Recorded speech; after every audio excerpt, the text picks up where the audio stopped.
Selamatkan honorer R2 R3 dari PHK, pengangkatan PPPK paruh waktu mendesak. Ribuan tenaga honorer kategori R2 dan R3 di berbagai daerah tengah menghadapi ketidakpastian. Akibat kebijakan penghapusan tenaga honorer pada ke-2024, sejumlah tenaga honorer bahkan sudah mulai dirumahkan. Sementara keputusan pengangkatan pegawai pemerintah dengan perjanjian kerja PPPK paruh waktu belum juga terrealisasi.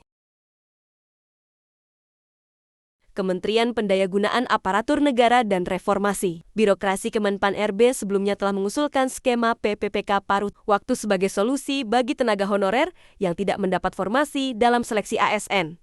Namun, hingga kini belum ada kepastian kapan kebijakan tersebut akan diterapkan. Honorer kategori R2 dan R3 sendiri adalah mereka yang telah mengikuti seleksi PPPK tahap 1, tetapi belum mendapatkan formasi karena keterbatasan kuota. Tanpa langkah konkret dari pemerintah, nasib ribuan tenaga honorer ini terancam semakin tidak jelas. Serikat pekerja dan berbagai elemen masyarakat pun mendesak pemerintah agar segera merealisasikan kebijakan pengangkatan PPPK paruh waktu. Selain memberikan kepastian status bagi tenaga honorer, langkah ini juga penting untuk menjaga keberlangsungan pelayanan publik di berbagai sektor. Dengan kondisi yang semakin mendesak, pemerintah diharapkan segera mengambil keputusan yang berpihak kepada tenaga honorer yang telah mengabdi selama bertahun-tahun. Jika tidak, dikhawatirkan akan terjadi PHK besar-besaran yang berdampak luas pada kesejahteraan ribuan pekerja dan keberlangsungan layanan publik.